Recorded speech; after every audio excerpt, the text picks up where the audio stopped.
তারা ডাক দিয়ে বলছে, না, এগুলোর পেছনে সব শিবিরের কাজ। হ্যাঁ, শিবিরেরই কাজ এইটা। কারণ যুদ্ধ ক্ষেত্রে কৌশল অবলম্বন করা এটা নবীর সুন্নাত। এই কথা বলে না কেন? বিশ্ব নবী যেদিন মক্কা বিজয় করবেন, ওই দিন তিনি কাবা শরীফ থেকে অদূরে একটা জায়গায় তাঁবু টাঙিয়েছিলেন। 10,000 সাহাবী তার সাথে, সবার হাতে তরবারি ছিল। নবীজি বললেন, না, এখানে কৌশল করা লাগবে, তোমরা এই রাতের বেলা এখানে তাঁবু টাঙাও, এই জায়গাতে তোমরা 3টা কাজ বেশি করবা, আর পরবর্তীতে তোমরা 3টা কাজ করবাই না। 1 নম্বরে কাজ করবা যেটা বেশি, পায়খানা বা টয়লেট, এটা বানাবা একেবারেই কম, কয়েকটা। যেটা রান্না করে চুলা বলে, রান্নাঘর বলে, এটা বানাবা মন মতো। 10,000 মানুষ, এক একজন 5টা করে 10টা করে বানাও। আর আমার শত্রু আবু সুফিয়ান, এর বাড়িতে যদি কেউ আশ্রয় নেয় দেখো, তাহলে তাকে কিচ্ছু বলবো না।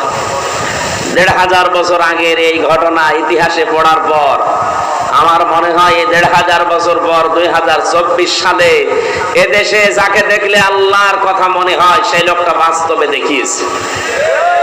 এই কথা বলছেন, আপনি তাকান, মিলে যাবে একেবারে খাপের খাপ। উনি অবলম্বন করেছিলেন কৌশল। ঢাকা বিশ্ববিদ্যালয়ের শিবিরের সভাপতি এই কয়েকদিন আগ পর্যন্ত কেউ জানতোই না। সে ফেরাউনের কোলে মোসা যেমন লালন পালন হয়েছে, আমার মনে হয় ওইভাবে উনি কাজ করেছে। তারে তো এই দেশের প্রতিটি জনগণের অন্তত সংবর্ধনা দেওয়ার দরকার ছিল এই কৌশল অবলম্বন করার কারণে। আর না, অনেক মুনাফিক, অনেক জালেম এখন উল্টা পাল্টা ফতোয়া দিচ্ছে। হ্যাঁ, কেন? এতদিন তার পরিচয় গোপন ছিল, এতদিন মাথায় তুলে আপনি নাচিয়েছেন, এখন পরিচয়টা দেওয়ার পরে আপনার কি সমস্যা? কি আমি চাই এদেশে ছাত্র দল যেমন প্রতিষ্ঠিত হোক, আমি চাই এদেশে চরমনার আন্দোলনের যারা ছাত্র আছে, ইসলামী শাসনতন্ত্র আন্দোলনের ছাত্র যারা, তারা প্রতিষ্ঠিত হোক। আমি ওইভাবে, আমার মন উদার, এজন্য চাই ইসলামী ছাত্র শিবির এদেশে ওইভাবে প্রতিষ্ঠিত হোক। আমার তো ছেলে নেই, আমার মেয়ে আছে। আমি চাই আমার মেয়েদেরকে মানুষের মতো মানুষ করার জন্য একটা সংগঠন দেশে আমার মন মতো আছে। আমি ধাসে ধাসে পরীক্ষিত, যেটা ইসলামী ছাত্রী সংস্থা। আমি আপনাকে গ্যারান্টি দিচ্ছি, যদি শেষ বয়সে বৃদ্ধাশ্রমে যেতে না চান, যদি নিজের ছেলে নিজের মেয়েকে নেশাগ্রস্ত অবস্থায় দেখতে না চান, ইসলামী ছাত্রী সংস্থা, ইসলামী ছাত্র শিবিরে নির্দ্বিধায় দিয়ে দেন, আমি গ্যারান্টি দিচ্ছি এই 2টা কাজ জীবনে পাবেন না। একমাত্র ছাত্র সংস্থা বাংলাদেশে একটাই, অন্যগুলো আছে ইসলামী যারা আছে, কিন্তু এটা আমি পরীক্ষিত, এদের ভেতরে কোনো নেশাখোর নেই। আপনি আল্লাহর ওলি দেখার জন্য সেই বরিশাল চলে যান, আল্লাহর ওলি দেখার জন্য চলে যাচ্ছেন সেই চট্টগ্রামে, সিলেটে। কিসের আল্লাহর ওলি? আল্লাহর ওলি আপনার বাড়ির পাশে ওই ছেলেটা যে যুবক মানুষ 5 ওয়াক্ত নামাজ পড়ে আর তাহাজ্জুদ আদায় করছে। এটার ট্রেনিং দেওয়ার জন্য ইসলামী ছাত্র শিবির, ইসলামী ছাত্রী সংস্থা, এটা আল্লাহর নিয়ামত।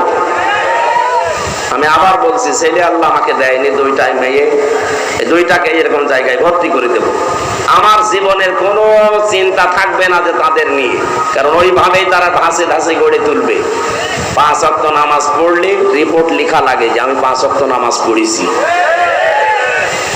আমি পরীক্ষিত এই কারণে বলছি, কয়েকদিন আগে আমার একটা শপথ ছিল, কিন্তু হয়নি। 120টার উপরে আমরা প্রশ্ন দিয়েছিল, পারিবারিক জীবন সম্পর্কে 20টার উপরে। আমি সারা দেশে কোরআনের ওয়াজ করে বেড়াই, অথচ আমি এ পরীক্ষায় পাশ করতে পারলাম না, আমার সিরিয়াল আবার পেছিয়ে দিয়েছে। তাহলে যারা পাশ করেছে, ওরা যদি সত্যি পাশ করে থাকে, তারা কোন ধাঁচের মানুষ আপনি টের পাচ্ছেন না? নবীজি যা করেছিলেন, আমার মনে হচ্ছে 1,500 বছর পরে তাই করছে এই মানুষগুলো। এমনি এমনি আল্লাহ একেবারে সহজে বিজয় দিয়ে দিল। এর ভেতরে কত ঘাম, কত রক্ত, কত কৌশল, কত বুদ্ধি আপনি টের পাচ্ছেন? 15.5 বছর বহু চেষ্টা হয়েছে, কিচ্ছু হয়নি। জালেম আরো তার বৃদ্ধি বাড়িয়েছে। কথা বলেন। বিশ্ব নবী জানালেন, তোমরা পায়খানা কম বানাবা আর চুলা বেশি বানাবা। ওই সময় আবু জেহেল তো আগেই মারা গেছে বদরে। মক্কা বিজয়ের সময় বেঁচে ছিল, কাফেরদের যে নেতৃত্বে ছিল এই লোকটার নাম আবু সুফিয়ান। খুব কৌশল বস্তু। রাতের বেলা গোয়েন্দাদেরকে 4 জনকে পাঠিয়েছে, যা তো দেখ মুহাম্মদ এসেছে নাকি মক্কা বিজয় করার জন্য, লোকজন কেমন আছে এটা একটু দেখে আয়। ওরা রাতের বেলা একটু হাফসা হাফসা দেখে, পাহাড়ের পাদদেশ থেকে তাকিয়ে দেখছে মানুষ আর কয়জন তো জানে না তাঁবুর ভেতরে, শুধু চুলা গুনতেছে। রান্নাঘর 1 2 3 4, মানে এক একজন মানুষ বানিয়েছে 8টা 10টা করে, 10,000 মানুষ যদি 5টা করেও বানায় বলেন কত? এই 50,000 গুনতে গুনতে ওদের রাত হয়ে গেছে, রাত 12টা 1টা। একটা কাজ হলো, 5 চুলা যদি এত হয়তো মানুষ কত আছে ও গুনে শেষ করা যাবে না, চল নেতারে বলি। নেতারা এসে বলছে যে কি মানুষের পরিমাণ আমরা জানি না, তাঁবুর ভেতরে কত কি আছে, খালি চুলা গুনেছি। রান্নাঘর গণনা করতে করতে রাত প্রায় অর্ধেক হয়ে গেছে, আমরা চলে আসলাম, মানুষের হিসাব আমরা জানি না। ধমক দিয়ে বলছে পাঠালাম তোদের মানুষ গণনা করতে, তোরা চুলা গুনলি, তোদের দিয়ে হবে না। আরো নতুন 4 জনকে ভোরবেলার দিকে পাঠিয়েছে, যা এবার দেখ।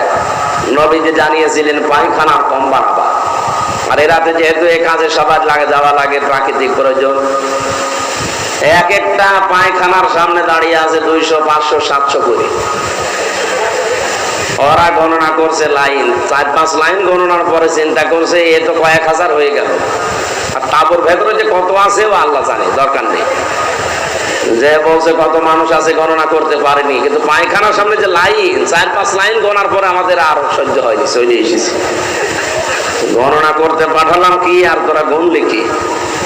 তোদের দিয়ে হবে না, আমি নিজে একা যাবো। সকালবেলা গেছি, রোদ পড়ছে যখন, চিকচিক করে তরবারির উপরে 10,000 মানুষ দাঁড়িয়ে আছে সকালবেলা।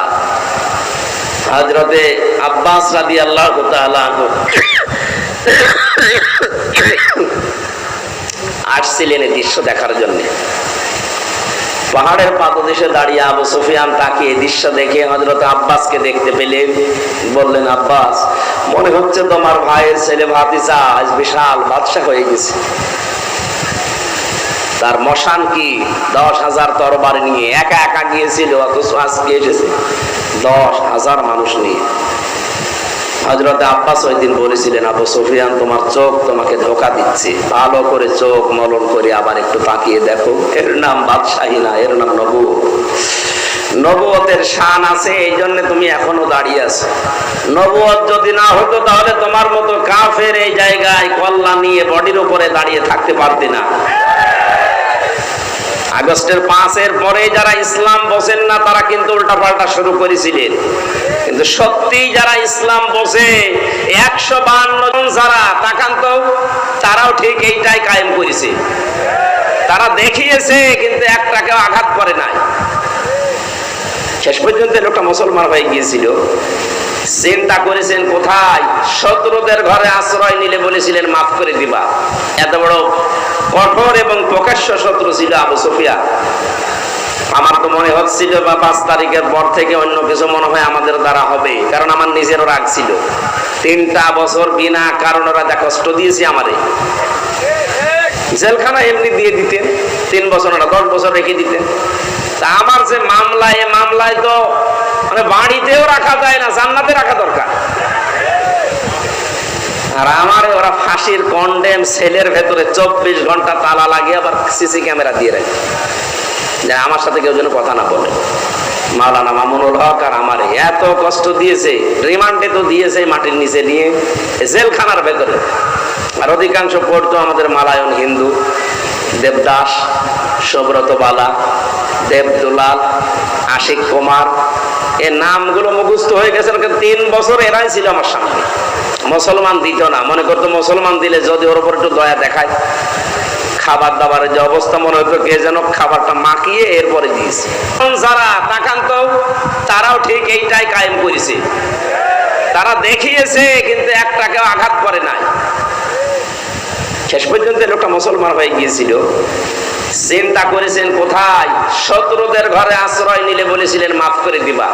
এত বড় কঠোর এবং প্রকাশ্য শত্রু ছিল আবু সুফিয়ান। আমার তো মনে হচ্ছিল বা 5 তারিখের পর থেকে অন্য কিছু মনে হয় আমাদের দ্বারা হবে, কারণ আমার নিজেরও রাগ ছিল। 3টা বছর বিনা কারণে ওরা যা কষ্ট দিয়েছে আমারে, জেলখানা এমনি দিয়ে দিতেন, 3 বছর না 10 বছর রেখে দিতেন। তা আমার যে মামলা, এ মামলায় তো মানে বাড়িতেও রাখা যায় না, জান্নাতে রাখা দরকার।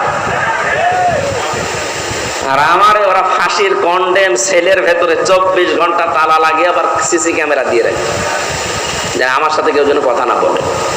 মাওলানা মামুনুল হক আর আমার এত কষ্ট দিয়েছে, রিমান্ডে তো দিয়েছে মাটির নিচে নিয়ে, জেলখানার ভেতরে। আর অধিকাংশ পড়তো আমাদের মালায়ন হিন্দু, দেবদাস, সুব্রত বালা, দেবদুলাল, আশিক কুমার, এ নামগুলো মুখস্থ হয়ে গেছে। 3 বছর এরাই ছিল আমার সামনে। মুসলমান দিত না, মনে করতো মুসলমান দিলে যদি ওর উপর একটু দয়া দেখায়। খাবার দাবারের যে অবস্থা, মনে হতো কে যেন খাবারটা মাখিয়ে এরপরে দিয়েছে। যিনি আছেন ঘোষণা দিয়েছে আয়না ঘর ভাঙা হবে না, ভাবে থাকবেন।